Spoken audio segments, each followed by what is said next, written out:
Subscribe to Mufti Akmal Mujahid online and press the bell icon for more videos. السلام علیکم ورحمۃ اللہ وبرکاتہ۔ سوال یہ پوچھا گیا ہے کہ پہلی قربانی کس کے نام سے کرنی چاہیے؟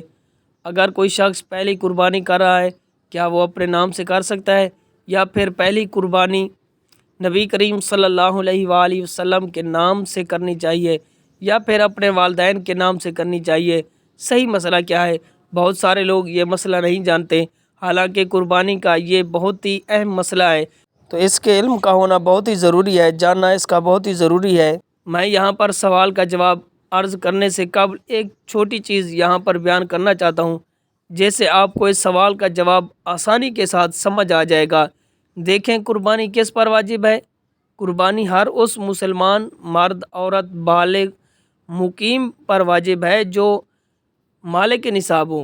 مالک نصاب کون ہے؟ اس کو آسان الفاظ میں سمجھنے کی کوشش کریں۔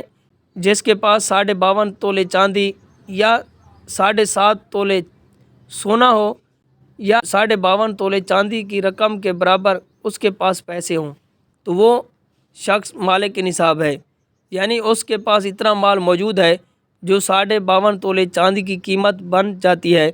تو وہ کسی بھی شکل میں مال موجود ہو، سونے کی شکل میں ہے یا چاندی کی شکل میں ہے، یا نقد کیش رقم کی شکل میں ہے، یا تجارت کی شکل میں موجود ہے جو حاجت اصلیہ سے زیادہ ہے، تو ایسا شخص مالک نصاب ہے، اس کے اوپر قربانی کرنا واجب ہے۔ اگر وہ مالک نصاب ہے اور اس کے باوجود وہ قربانی نہیں کرے گا تو وہ گناہ گار ہوگا۔ قربانی کے دنوں میں اگر کوئی مالک نصاب ہوگا تو پہلے وہ اپنا واجب ادا کرے گا۔ اب یہ سوال بعض لوگ یہ تصور کرتے ہیں کہ اگر کوئی شخص پہلی قربانی کر رہا ہے تو وہ اپنے نام سے نہیں کر سکتا۔ بعض لوگ یہ سمجھتے ہیں کہ حضور نبی کریم صلی اللہ علیہ وسلم کے نام سے کرنی ہے۔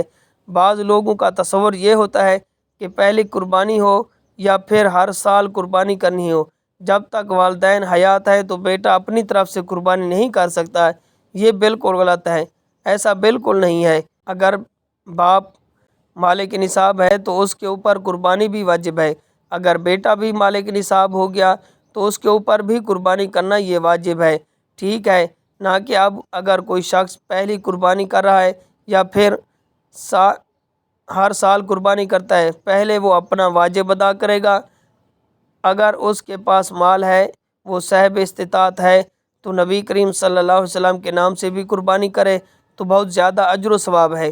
اسی طرح اپنے والدین کے نام سے بھی قربانی کرے، چاہے وہ زندہ ہیں یا پھر وہ وفات پا چکے ہیں، ان کے اصحال ثواب کے لیے بھی قربانی کر سکتا ہے۔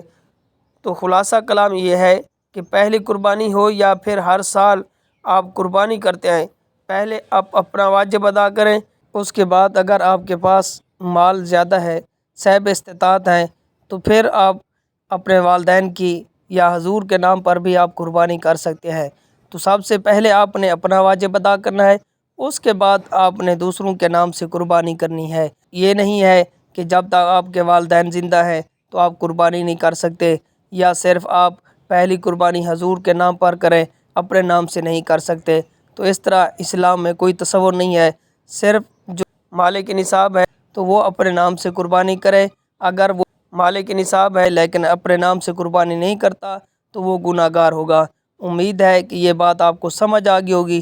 اللہ پاک عمل کرنے کی توفیق عطا فرمائے۔ Subscribe to Mufti Akmal Mujahid Online and press the bell icon for more videos.